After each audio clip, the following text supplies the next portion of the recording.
Double arrestation de R. Padayashi, nous donnons haine persécution des autorités, lance Joe Lesjongar. C'est une atmosphère tendue et chargée d'amertume qui régnait lorsque le mouvement socialiste militant, MSM, l'un des partis les plus influents de la scène politique mauricienne, a convoqué les médias pour une conférence de presse d'urgence, dans le sillage des 2 arrestations successives de l'ancien grand argentier du pays, Ranganathan Padayashi. Cette double interpellation, survenue en l'espace d'une semaine, a provoqué une onde de choc aussi bien dans les cercles politiques que dans l'opinion publique, tant l'affaire soulève d'interrogations sur la tournure des événements et sur l'usage des leviers de pouvoir dans le climat politique actuel. C'est sous une lumière crue, celle de la suspicion et de la défiance institutionnelle, que Joe Lesjongar, président du MSM, s'est adressé sans détour aux journalistes présents, entouré de plusieurs visages connus de l'arène politique, anciens ministres et députés, rassemblés comme pour témoigner de leur solidarité affichée face à ce qu'ils dénoncent désormais comme une manœuvre politique préméditée. D'un ton ferme et sans ambiguïté, Joe Lesjongar a tenu à poser le cadre de la lecture que son parti fait de ces arrestations successives. Selon lui, il ne s'agirait nullement d'un concours de circonstances judiciaires, mais bien d'une stratégie politique soigneusement orchestrée par les autorités actuelles. Il a ainsi fustigé ce qu'il qualifie de « campagne de répression politique », visant directement son parti, affirmant que tout est mis en œuvre pour diaboliser le MSM et écorner durablement son image auprès de la population. Les mots choisis par le président du MSM n'ont laissé place à aucune interprétation. Nous donnons haine persécution des autorités, a-t-il lancé avec gravité, dénonçant une action concertée des instances de pouvoir contre un adversaire politique gênant. Pour Lesjongar, les signaux sont clairs et convergents. Les autorités n'agiraient plus au nom d'une quelconque neutralité ou d'un quelconque souci de justice, mais bien en suivant une logique partisane, celle qui consiste à neutraliser toute voix discordante en amont d'échéances électorales potentielles ou de périodes charnières pour le pays. Mais la critique de Joe Lesjongar ne s'est pas arrêtée à la question de la répression politique. Au fil de sa déclaration, il a élargi son propos pour brosser un tableau bien sombre de la situation démocratique et judiciaire à Maurice. Il a mis en avant ce qu'il perçoit comme une justice à 2 vitesses, pointant du doigt une inégalité de traitement manifeste selon l'appartenance politique des protagonistes concernés par les enquêtes ou les accusations. Selon lui, cette inégalité saute aux yeux lorsqu'on observe l'attitude des autorités face à d'autres affaires, notamment celles relatives aux excès de dépenses électorales lors des dernières élections générales. Joe Lesjongar s'est interrogé publiquement. Qu'en est-il des ministres et députés soupçonnés d'avoir largement franchi les plafonds autorisés en matière de financement électoral? Où en sont les procédures judiciaires censées sanctionner ces débordements? À ses yeux, le silence et l'inaction des institutions sur ces cas précis ne peuvent s'expliquer autrement que par une volonté délibérée de protéger certains, tout en ciblant les adversaires politiques avec une sévérité sans concession. Profitant de cette tribune, l'ancien ministre s'est également livré à une critique acérée du gouvernement en place, qu'il accuse d'avoir trahi la confiance de la population en échouant à tenir ses promesses, notamment sur le front brûlant de la vie chère. Pour lui, la population mauricienne est aujourd'hui confrontée à une détérioration alarmante de son pouvoir d'achat, tandis que les engagements pris par les dirigeants actuels, lors des campagnes électorales passées, restent lettre morte. Ce sentiment de trahison et d'impuissance, selon lui, s'ajoute à un climat de défiance générale envers les institutions, renforcé par la perception d'un appareil étatique de plus en plus instrumentalisé à des fins politiques. Enfin, Joe Lesjongar a tenu à rappeler que sous la gouvernance du MSM, l'économie mauricienne reposait sur des bases saines et solides. Il a défendu le bilan économique de son parti avec force, affirmant que lorsqu'il a quitté le pouvoir, le pays disposait d'indicateurs économiques robustes, contrastant selon lui avec la situation actuelle marquée par une dégradation préoccupante. Cette déclaration, lourde de sous-entendus, semble ainsi vouloir insister sur le fait que les difficultés économiques actuelles ne sauraient être imputées à la gestion du MSM, mais bien à la politique conduite par ses successeurs. En conclusion, cette sortie médiatique, bien au-delà d'un simple communiqué de soutien à l'égard de Ranganathan Padayashi, prend des allures d'acte d'accusation politique en bonne et due forme, dans lequel le MSM se pose en victime d'un système judiciaire instrumentalisé et en opposant résolu à un gouvernement accusé de dérives autoritaires et de manquements économiques criants. L'affaire, qui ne manquera pas de faire couler encore beaucoup d'encre, semble marquer un nouveau tournant dans le climat politique mauricien, laissant présager une période de tension croissante sur fond de rivalité exacerbée. Double arrestation de R. Padayashi, nous donnons haine persécution des autorités, lance Joe Lesjongar. C'est une atmosphère tendue et chargée d'amertume qui régnait lorsque le mouvement socialiste militant, MSM, l'un des partis les plus influents de la scène politique mauricienne, a convoqué les médias pour une conférence de presse d'urgence, dans le sillage des 2 arrestations successives de l'ancien grand argentier du pays, Ranganathan Padayashi. Cette double interpellation, survenue en l'espace d'une semaine, a provoqué une onde de choc aussi bien dans les cercles politiques que dans l'opinion publique, tant l'affaire soulève d'interrogations sur la tournure des événements et sur l'usage des leviers de pouvoir dans le climat politique actuel. C'est sous une lumière crue, celle de la suspicion et de la défiance institutionnelle, que Joe Lesjongar, président du MSM, s'est adressé sans détour aux journalistes présents, entouré de plusieurs visages connus de l'arène politique, anciens ministres et députés, rassemblés comme pour témoigner de leur solidarité affichée face à ce qu'ils dénoncent désormais comme une manœuvre politique préméditée. D'un ton ferme et sans ambiguïté, Joe Lesjongar a tenu à poser le cadre de la lecture que son parti fait de ces arrestations successives. Selon lui, il ne s'agirait nullement d'un concours de circonstances judiciaires, mais bien d'une stratégie politique soigneusement orchestrée par les autorités actuelles. Il a ainsi fustigé ce qu'il qualifie de « campagne de répression politique », visant directement son parti, affirmant que tout est mis en œuvre pour diaboliser le MSM et écorner durablement son image auprès de la population. Les mots choisis par le président du MSM n'ont laissé place à aucune interprétation. « Nous donnons une persécution des autorités », a-t-il lancé avec gravité, dénonçant une action concertée des instances de pouvoir contre un adversaire politique gênant. Pour Lesjongar, les signaux sont clairs et convergents. Les autorités n'agiraient plus au nom d'une quelconque neutralité ou d'un quelconque souci de justice, mais bien en suivant une logique partisane, celle qui consiste à neutraliser toute voix discordante en amont d'échéances électorales potentielles ou de périodes charnières pour le pays. Mais la critique de Joe Lesjongar ne s'est pas arrêtée à la question de la répression politique. Au fil de sa déclaration, il a élargi son propos pour brosser un tableau bien sombre de la situation démocratique et judiciaire à Maurice. Il a mis en avant ce qu'il perçoit comme une justice à deux vitesses, pointant du doigt une inégalité de traitement manifeste selon l'appartenance politique des protagonistes concernés par les enquêtes ou les accusations. Selon lui, cette inégalité saute aux yeux lorsqu'on observe l'attitude des autorités face à d'autres affaires, notamment celles relatives aux excès de dépenses électorales lors des dernières élections générales. Joe Lesjongar s'est interrogé publiquement. Qu'en est-il des ministres et députés soupçonnés d'avoir largement franchi les plafonds autorisés en matière de financement électoral? Où en sont les procédures judiciaires censées sanctionner ces débordements? À ses yeux, le silence et l'inaction des institutions sur ces cas précis ne peuvent s'expliquer autrement que par une volonté délibérée de protéger certains, tout en ciblant les adversaires politiques avec une sévérité sans concession. Profitant de cette tribune, l'ancien ministre s'est également livré à une critique acérée du gouvernement en place, qu'il accuse d'avoir trahi la confiance de la population en échouant à tenir ses promesses, notamment sur le front brûlant de la vie chère. Pour lui, la population mauricienne est aujourd'hui confrontée à une détérioration alarmante de son pouvoir d'achat, tandis que les engagements pris par les dirigeants actuels, lors des campagnes électorales passées, restent lettre morte.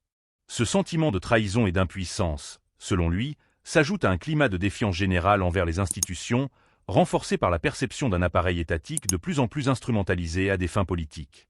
Enfin, Joe Lesjongar a tenu à rappeler que sous la gouvernance du MSM, l'économie mauricienne reposait sur des bases saines et solides. Il a défendu le bilan économique de son parti avec force, affirmant que lorsqu'il a quitté le pouvoir, le pays disposait d'indicateurs économiques robustes, contrastant selon lui avec la situation actuelle marquée par une dégradation préoccupante. Cette déclaration, lourde de sous-entendus, semble ainsi vouloir insister sur le fait que les difficultés économiques actuelles ne sauraient être imputées à la gestion du MSM, mais bien à la politique conduite par ses successeurs. En conclusion, cette sortie médiatique, bien au-delà d'un simple communiqué de soutien à l'égard de Ranganaden Padayachi, prend des allures d'acte d'accusation politique en bonne et due forme, dans lequel le MSM se pose en victime d'un système judiciaire instrumentalisé et en opposant résolu à un gouvernement accusé de dérives autoritaires et de manquements économiques criants. L'affaire, qui ne manquera pas de faire couler encore beaucoup d'encre, semble marquer un nouveau tournant dans le climat politique mauricien, laissant présager une période de tension croissante sur fond de rivalité exacerbée. Double arrestation de R. Padayachi, nous donnons haine persécution des autorités, lance Joe Lesjongar. C'est une atmosphère tendue et chargée d'amertume qui régnait lorsque le mouvement socialiste militant, MSM, l'un des partis les plus influents de la scène politique mauricienne, a convoqué les médias pour une conférence de presse d'urgence, dans le sillage des deux arrestations successives de l'ancien grand argentier du pays, Ranganaden Padayachi. Cette double interpellation, survenue en l'espace d'une semaine, a provoqué une onde de choc aussi bien dans les cercles politiques que dans l'opinion publique, tant l'affaire soulève d'interrogations sur la tournure des événements et sur l'usage des leviers de pouvoir dans le climat politique actuel. C'est sous une lumière crue, celle de la suspicion et de la défiance institutionnelle, que Joe Lesjongar, président du MSM, s'est adressé sans détour aux journalistes présents, entouré de plusieurs visages connus de l'arène politique, anciens ministres et députés, rassemblés comme pour témoigner de leur solidarité affichée face à ce qu'ils dénoncent désormais comme une manœuvre politique préméditée. D'un ton ferme et sans ambiguïté, Joe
Coup de tonnerre dans l'alliance PTR-MMMND.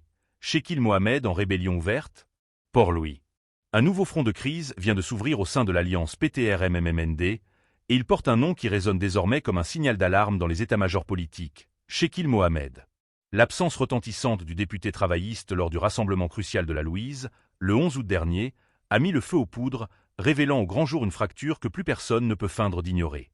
Car derrière les démentis de façade de Shekil Mohamed, qui affirme à qui veut l'entendre qu'il n'existe aucun malaise, se cache une réalité autrement plus explosive. Celle d'une rupture consommée avec la direction de son parti et ses alliés, qui menace aujourd'hui l'équilibre même de la principale coalition d'opposition. Tout avait pourtant basculé bien avant cet épisode. Déjà, lors des funérailles de l'ex-ministre Siddiq Chadi en juin, Shekil Mohamed avait choqué son propre camp en dénonçant, en public, l'attitude de politiciens ayant utilisé le défunt pour leurs propres ambitions. Une critique à peine voilée visant directement Navin Rangolam, figure centrale du PTR. Dès cet instant, le climat entre Mohamed et son parti s'était dégradé de manière irréversible. Mais c'est à l'Assemblée nationale que la situation a atteint un point de non-retour. Le 5 juillet, expulsé brutalement par le speaker Sorodev Foké après une intervention musclée sur le financement des partis politiques, Shekil Mohamed appelle ses collègues de l'opposition à une démission collective. Une proposition vertigineuse, rejetée sans appel par tous les autres partis d'opposition, et qui soulève aussitôt la colère froide des chefs de file, notamment celle de Paul Béranger. Le leader du MMM n'hésite pas à mettre en garde contre les conséquences d'un tel geste. Un vide constitutionnel que le gouvernement exploiterait sans pitié pour imposer des réformes gravissimes. Dès lors, Shekil Mohamed est soupçonné d'agir contre l'intérêt collectif, voire de jouer un double jeu. Des rumeurs persistantes l'accusent de proximité idéologique avec des partis extraparlementaires comme le Reform Party de Rochi Badin, et même de tenter de saboter la communication officielle de l'Alliance en appelant ses collègues au boycott des conférences de presse, un mot d'ordre qui, jusqu'ici, a échoué. Aujourd'hui, Shekil Mohamed est plus isolé que jamais. Loin des caméras, au sein des réunions stratégiques, son nom est devenu un sujet tabou. Faut-il le sanctionner? Le pousser à la démission? Ou simplement attendre qu'il parte de lui-même? Chaque option est lourde de risques. Car si Mohamed décide de claquer la porte en pleine campagne électorale, le choc pourrait déstabiliser durablement l'opposition. Dans les coulisses du pouvoir comme dans les rues de Port-Louis, une seule question brûle toutes les lèvres. Shekil Mohamed prépare-t-il un coup d'éclat? Va-t-il rallier une nouvelle formation? Ou même, comme certains l'osent, tentera-t-il de devenir lui-même le pivot d'une recomposition politique historique? Une chose est certaine. À l'heure où l'île Maurice entre dans une période électorale hautement inflammable, le feuilleton Shekil Mohamed ne fait que commencer. Et ses prochains actes pourraient bien rebattre toutes les cartes du jeu politique mauricien.